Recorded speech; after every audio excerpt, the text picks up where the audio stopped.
Hello po mga kawindra, iwas politika naman tayo ngayon. Pumunta tayo sa isang, sana nanonood ka, itong tarot na to ay para sa'yo. Elias Lentukan. Yung mga ganun-ganun, di ba? Bet na bet ko. Kahit di ako marunong sumaya. Ayan. Elias Lentukan, also known as Elias. At kilalang kilala siya na sumikat dahil sa kanyang ano ba yun, yung dancing move, gano'n. So, ito, para sa ito, sana manood ka, idol pa naman kita. Naku, manood ka. Tandaan, itapon ang pangit at ang maganda lang ang i-absorb. Ito ay for our entertaining tarot. Okay? Ayan. Pakita mo sa akin kung ano ang nakikita mo sa batang ito. Yan ha, para po sa mga tagahanga ni Elias. Ayan.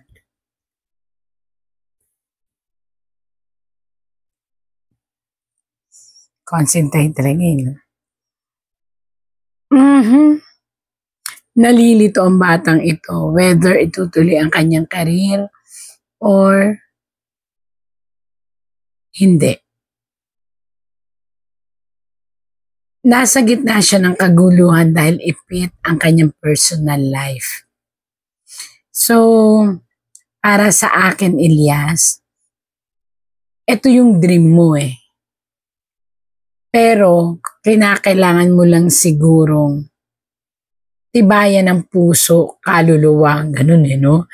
Tibayan ng iyong pagkatao na huwag kang matukso sa ibinibigay na katanyagan. Dahil lahat ng katanyagan ay may pagkawala. Tandaan niyo yan ha. Tandaan mo to, Elias. Golden rule. Huwag kang magdesisyon kung ano ang sa tingin mo ay pwede namang solusyonan. Huwag kang huminto. Kasi ito na yung fruit ng iyong mga pinagsikapan. Pero hindi ka dapat tumalikod sa katotohanan na ang personal life mo with your kid at your wife ay laging top priority. Tandaan mo. Ikaw ngayon ay may pinagdadaan ng problema na hindi nakikita ng mga tao. Bukod sa yung love life, eto ka, may takot ka sa puso mo kung hanggang saan ang merong kasikatang dadanasin mo. So kung makikita mo dyan, ang iyong kasakatan ay ay mga nakatumbang ginto. Bakit nakatumbang ginto at ikaw ay nakayuko? Dahil kinakailangan mong magkaroon ng self-control plus matuto kang lumingon sa mga bagay na alam mo na maaaring mabigyan ka ng lesson. Ano yun, be? Be, no? Parang close talaga eh.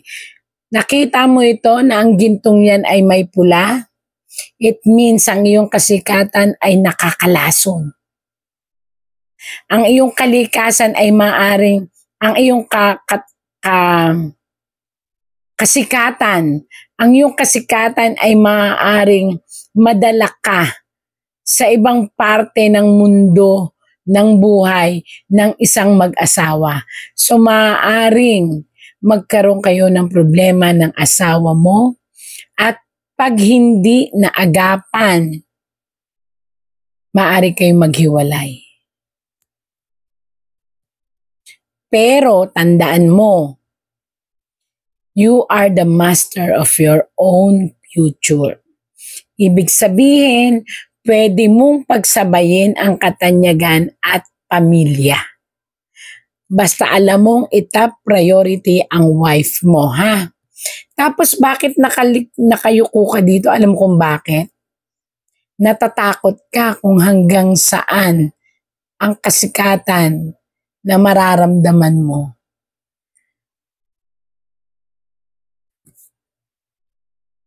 Alam mo kung bakit? Maraming nagbubulong, marami ka ng pinaplano, marami nang tumatakbo sa isip mo na this is it. Ito na yung sitwasyon na gusto ng buhay ko.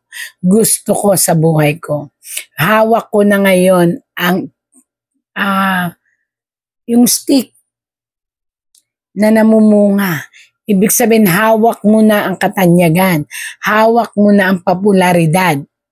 Pero tandaan mo ha, 1, 2, 3, 4, 5, 6. Baka 6 na taon lang ang popularidad mo. Na sobrang sobra. The rest, sikat, pero, pinag-uusapan, pero, laging may pero, no? Hindi kagaya ng kasikatan na may 6 na taon. 6 years ang kasikatan mo. Na lahat talaga. Pero mga darating na 7, 8, sikat pa rin. Pinag-uusapan, pero hindi na ganun kainit. Naintindihan mo ko, Elias? So kung ako, para sa'yo, mag-stick ka sa asawa at anak mo. At huwag mo naman bitawan ito, pero i-priority mo ang asawa at anak mo. There is something wrong with the priority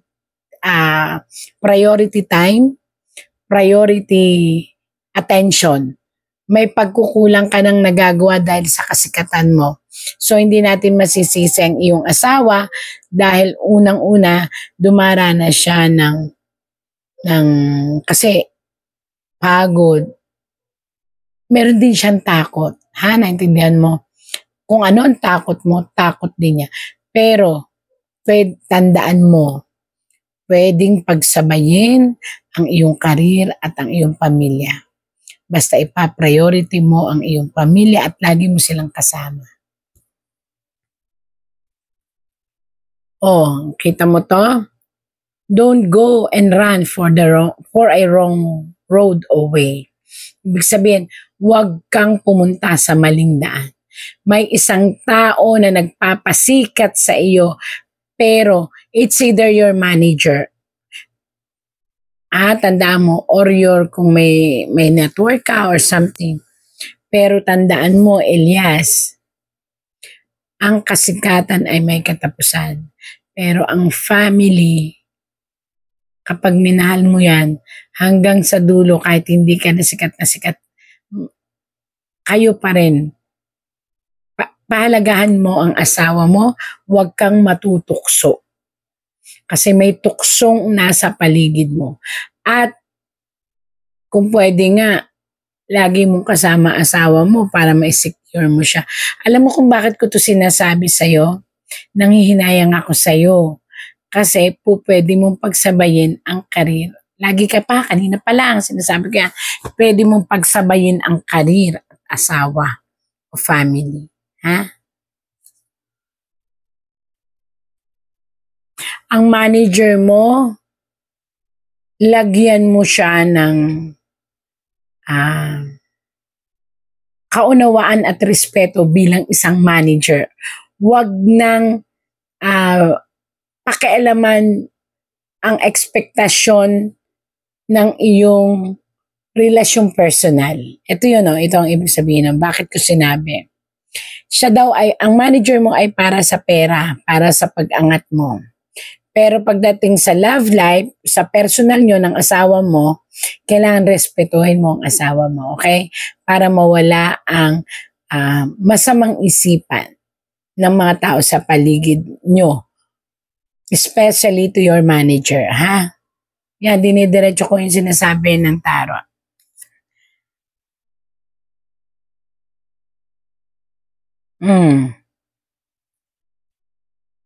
Yung takot ay tanggalin. Mag-isip na mabuti. Magkaroon ng, ano ba yung tawag doon? Yung pag-aralan mo ang iyong sarili. Kung ikaw ba ay kakainin ng iyong katanyagan, o ikaw ay mananatiling Elias na nung bago ka pa naging sikat, nakita mo ito, ay talagang devoted ka sa asawa mo. So, hindi ko sinasabing nagtataksil ka, pero nakikita rito ng iyong asawa ay nag-iisip na ng kakaiba sa mga galaw at kilos mo. Siguro, tanungin mo ang sarili mo, anak, kung ano ang dapat mong gawin, ha?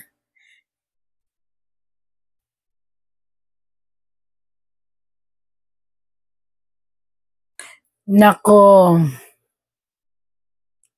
isang transaksyon ang kailangan mong pag-aralan at kailangan mo itong hindi lang pag-aralan, kailangan mo itong masusing i-discuss sa iyong asawa para hindi kayo magkaroon ng conflict. Isang transaksyon ito na malayo at matagal kang sigurong mag-iikot-ikot. Parang tour ito eh.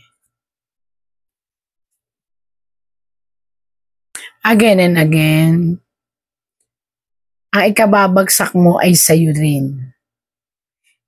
Kaya dapat pag-iisipan ng bawat galaw. Huwag na huwag matutukso. Tukso ang magpapabagsak sa'yo. Tukso sa isang tao na maaaring tagahanga mo ito, o maaaring nasa paligid mo lang to, pero huwag na huwag kang kakagat sa pain ng kasalanan para hindi bumagsak ang iyong karir, okay?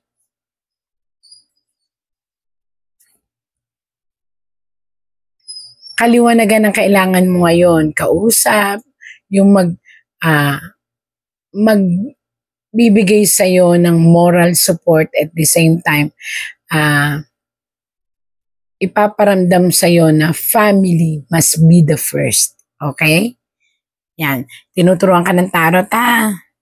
Umiwas sa tukso, pamilya ang unahin, kausaping mabuting asawa sa mga transaksyon, not only the manager, kailangan mauna ang asawa bago ang manager. Huwag magdaramdam ang manager sa akin kasi respeto ang kailangan nyo ipakita para hindi bumagsak si Elias. Kapag nakita nilang si Elias ay marespeto sa asawa, sa pamilya, pagkatapos nirirespeto niya ang pagiging mula sa wala hanggang sa nagkaroon at sumikat, lalo siyang sisikat at baka yung 6 na taon o 7 taon ay madagdagan pang kasikatan. Ha? Ayan. Naku. Kailangan talaga ng matinding pag-uusap sa inyong mag-asawa, ha? At tandaan mo, lambing lang ang kailangan ni Mrs. at katotohanan at respeto. Swerte sa iyo ang asawa mo, swerte rin ikaw sa asawa mo. So, huwag niyo hayaang paghiwalayin kayo ng katanyagan o ng mga tao sa paligid niyo o ng tukso, ha? Yan. Coming sa iyo ang isang